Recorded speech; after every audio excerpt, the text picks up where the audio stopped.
My earliest memories of the Neon Scythe is way before the hero rework, where you were able to essentially have an unlimited health build. And I don't even remember the heroes involved in that, and it doesn't even matter because they all got changed. But you were able to use the Neon Scythe for effective damage and infinite healing, essentially. You were basically invincible and dealing a lot of damage output. Nowadays, that's not quite as straightforward. Life Leech is not really going to be doing as much as it used to do, especially since there are no longer the hero perk that allowed you to do that. Again, I don't remember the exact configuration, but nowadays we have Paleo Luna and fast attack speeds and coconuts, which, by the way, I'm just going to mention this in the video because I think it's fun, and I think even though the video got like 30,000 views or something, I don't know that everybody even knows this, but I talk about coconuts all the time, and you should be using Blast from the Past and Luna if you're using, melee builds in general because she's OP, but you can just get this guy. I feel like this is probably common knowledge, but it comes up every once in a while. You can just get coconuts and anybody can just have them, and they are very, very strong, as you'll see throughout the gameplay. I am eating them constantly because they are not only giving me a 16% damage bonus, but they're healing me over time, which is allowing me to utilize Luna to the best of my ability. However, this is not a showcase on Crossbones Barret. This is a showcase on the Neon Scythe in today's age, and this is what I like to consider a sleeper pick. Nobody ever really talks about this weapon. It's just kind of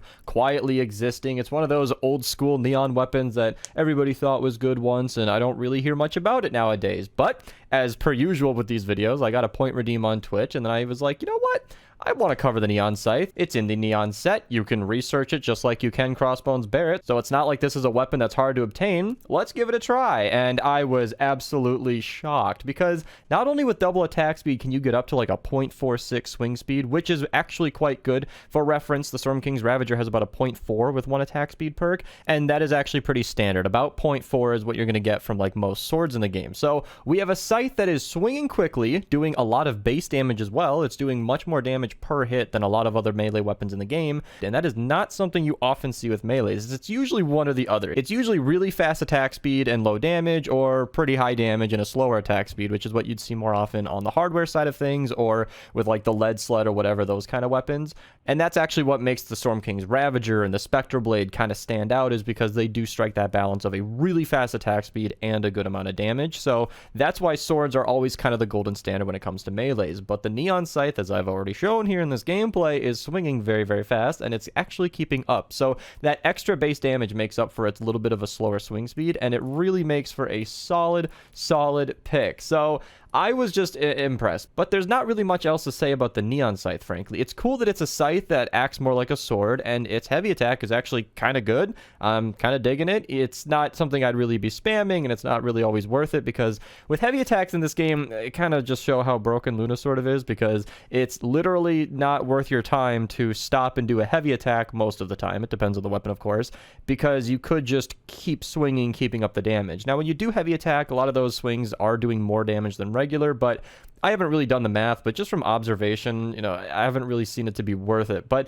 with the Neon Scythe, if you have a crowd of enemies in front of you, you absolutely can just hit that right click, swing around a few times, and get off some bonus damage. Now, you'll notice in my inventory, I actually have 2 Neon Scythes, and that's sort of just because of, luck of the draw and what I got on stream, and because of the fact that it has multiple 6 perks. In game, we're about to find out together, I don't even know what I was using, the slowed and snared copy. So you'll note, comparing it to like the Storm King's Ravager, its DPS does matter, because that's just sort of like how fast it's swinging, and obviously there are different perks on this, but you can see it compares a little lower than the main swords. That's kind of just my benchmark nowadays. However, if you look at the actual base damage, 21,000, and over here we got 21,000. Again, are they really the same? I did not actually know that. I had no idea that these weapons were so similar on that level. The Neon Scythe has 28,800, and of course these have a crit damage, and these are not apples to apples comparisons. I'm just saying these weapons are very, very similar in performance. But when you factor in that 45% damage to slowed and snared, it can get pretty good.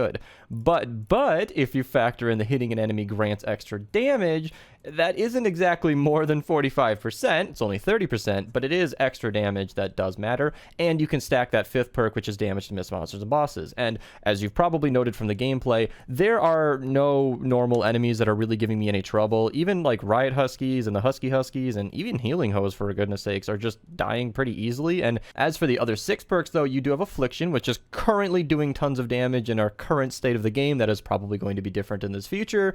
And of course, you do have the Regeneration Generation Shield 6 perk, which is not maybe something I'd recommend. The only reason I'm actually using this copy is not because I spent a core reperk, but because literally the exact game that I used the Neon Scythe on stream as per like a point redemption on Twitch, I got a legendary cache from the mini boss and it dropped me a Neon Scythe with the upgraded 6 perk. You can't make this stuff up. It was absolutely poetic. Going from a slowed and stared copy for my first time powering up the Neon Scythe and forever to an immediate upgrade. So, of course, I leveled up this copy and gave it a go, and it's basically just better. Like I said, we're not really having any trouble against normal enemies, so that extra 36% against mist monsters and inevitably the boss at the end of the fight is just nice to have on top of that 30% that you get stacked while you're swinging. It's just sort of nice to see your damage constantly going up while using this weapon. So, if I was going to recommend a 6 perk on this weapon, I think the stacking damage is my personal preferred, but Affliction and Slowed and Snared are perfectly fine. Again, of course, in our current version of the game, Affliction is so strong that it's kind of the default recommendation. Earlier, I tapped a mist monster from a distance with a Thrasher and just watched it tick away from full health. That's not supposed to happen, and while I didn't really have any gameplay there, you can just imagine the health of an enemy from super far away, just from one shot of an SMG. Yeah, so that's probably not going to be the case in the future, but with either of those 6 perks, you can absolutely just do the 5th perk to match it, get that 45% bonus, and you'll be absolutely set. As for the damage to Sun Staggered Frozen, this weapon's not really going to have too much of an impact on the enemies. Yeah, so that's not really going to be helping you much. But the damage to missiles and bosses is definitely my preferred if you're going to be going with a different route, like the damage to, stacking damage.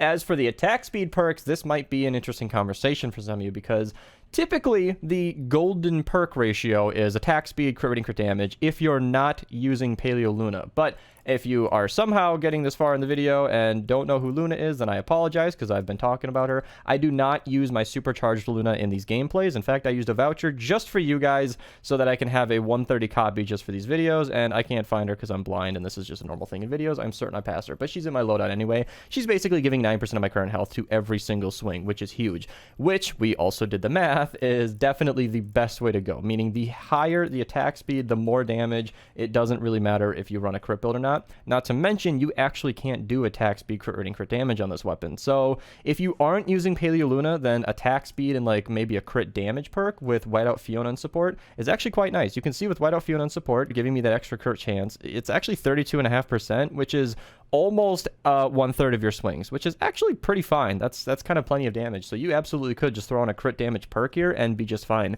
Hell, you could even use Whiteout Fiona in the lead and that would work as well. But of course, you definitely want Paleo Luna if you have her. If you want neither of them and you want to run a totally rockin' out build for some reason, you can do double crit damage on this build, but I mean, there's not really anything else to say about that. If you're running totally rockin' out, double crit damage will be completely fine because the attack speed and crit rating from that team perk will absolutely suffice. And for the middle perk, it's entirely up to you. If you want the old time classic, put Life Leech on here and heal yourself in the middle of battle, you can. I don't think the heavy attack is worth specking into, like I mentioned. Durability is not going to help you. Armor will keep you alive in the fight, which is nice. Most of these options are completely fine, but I just stuck with damage because I think that's the best way to go. That just about wraps it up for the Neon Scythe, though. I'm really, really glad that this keeps happening, that I just keep rediscovering all these old weapons that I haven't even thought about, only to find that they're actually quite good. It's kind of a breath of fresh air to know that some of these old weapons are completely viable. If you guys want to support the channel, feel free to use code Mista to check out. If you guys ever want to be a part of me testing some of these brand new weapons, follow my Twitch, link in the description below. You can become a channel member here, join button on the channel, link in the description as well. Thank you guys so much for watching, and have a nice day.